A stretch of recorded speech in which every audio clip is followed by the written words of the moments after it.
Okay, let's take a look at the filiko, that's the feminine gender. And remember, when we're talking about gender, we're not really talking about men and women. We're talking about something called a grammatical gender.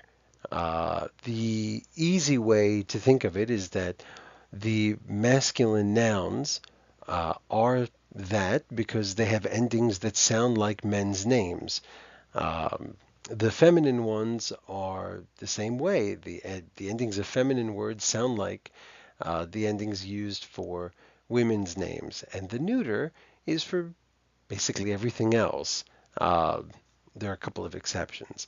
So in this slideshow, we're looking at ways of converting singular feminine nouns in the nominative case. What that means is when they're the subject, converting them from the singular to the plural. So if we look at the top of our chart here, the rest of it is blacked out. We're not going to talk about the other cases here. Those are in a different lesson.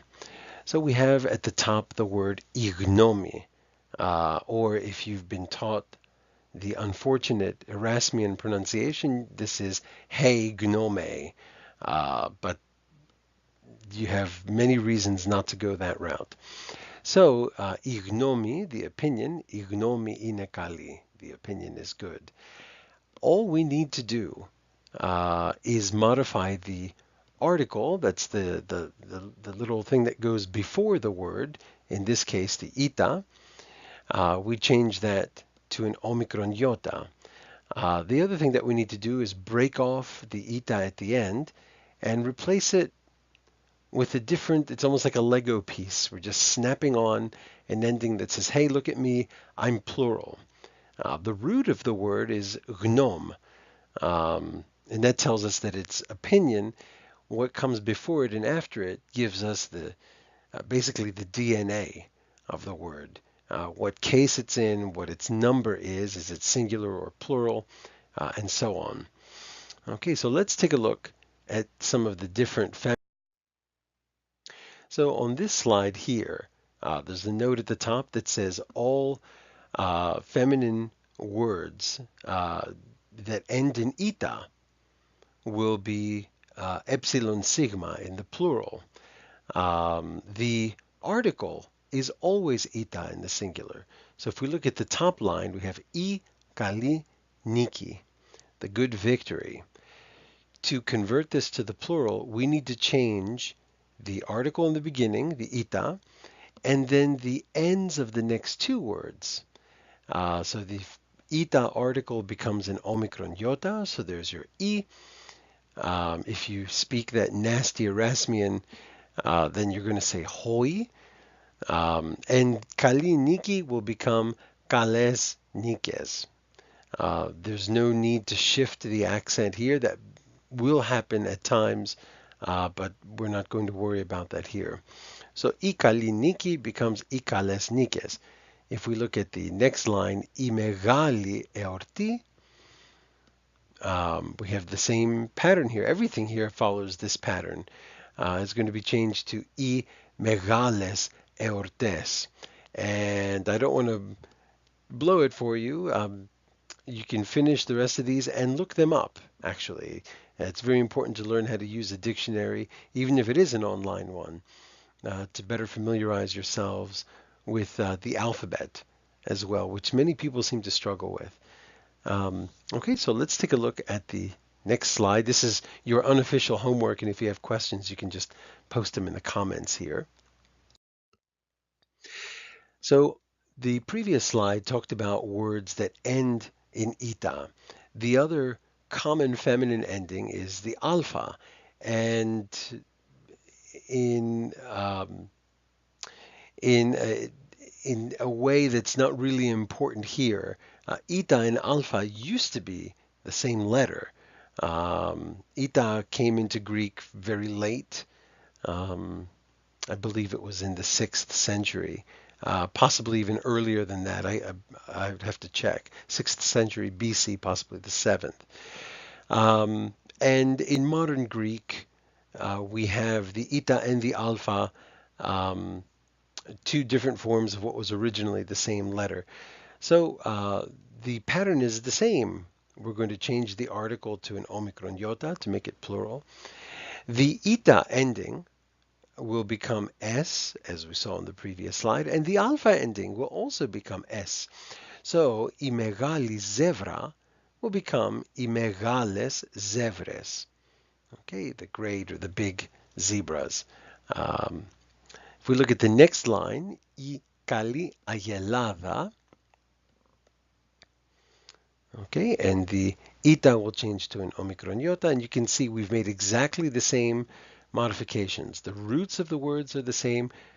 We've just replaced them. Here we go with the next one. Η νέα δασκάλα will become οι νέες δασκάλες. And that word νέες is important. It's a double epsilon, which means we have to hold it out. In the same way that you might play two quarter notes on a violin slurred together. It's just one stroke. Νέες. Οι νέες δασκάλες.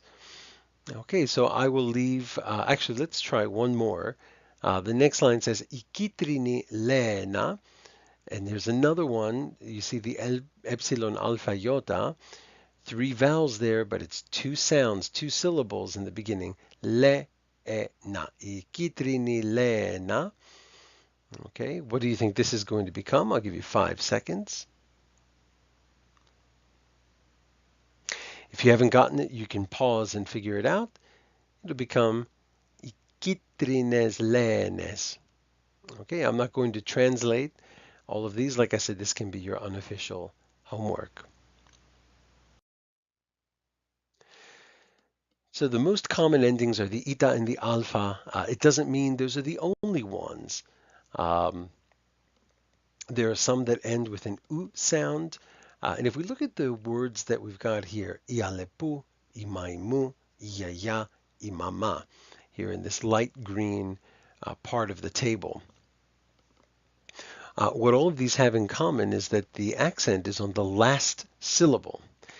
And I'll just read the note for you at the top. The most feminine words end in ita or alpha. There are several other important ones, u, os, and more. As they are far less common, we will not worry about them much here. Though there are some examples below, some of these resemble the masculine forms we saw earlier. There are sometimes two possible answers in the rare categories. To pluralize words that end in u, feminine words that end in u, and many of the ones that end in alpha with an accent on the final syllable, we call it the ultimate syllable, or the oxítono. What we'll do when we pluralize them is we'll actually add a syllable, this. So ialepu becomes ialepudes. Imaimu will become imaimudes. And I'll leave the rest of that to you. The bottom section here, the darker green, has words that end in os. Now, we're accustomed to seeing os in the masculine. It's a very common masculine ending, as you saw in that slideshow. There are some neuter ones also, but there are quite a few in the feminine. I think they account for maybe 5 to 8% of all feminine words in Greek. So not all that many, but some of them are very important. And these will follow the pattern of the masculine. Iodos, which is the road. It's where you get words like odometer. Iodos, the particle changes to omicron iota, and the os changes to an omicron iota as well, just like the masculine. So iodos becomes iodi. Ileophoros will become ... I'll leave it for you to figure out, but you've got the model for you here. Okay, and let's look at the next part.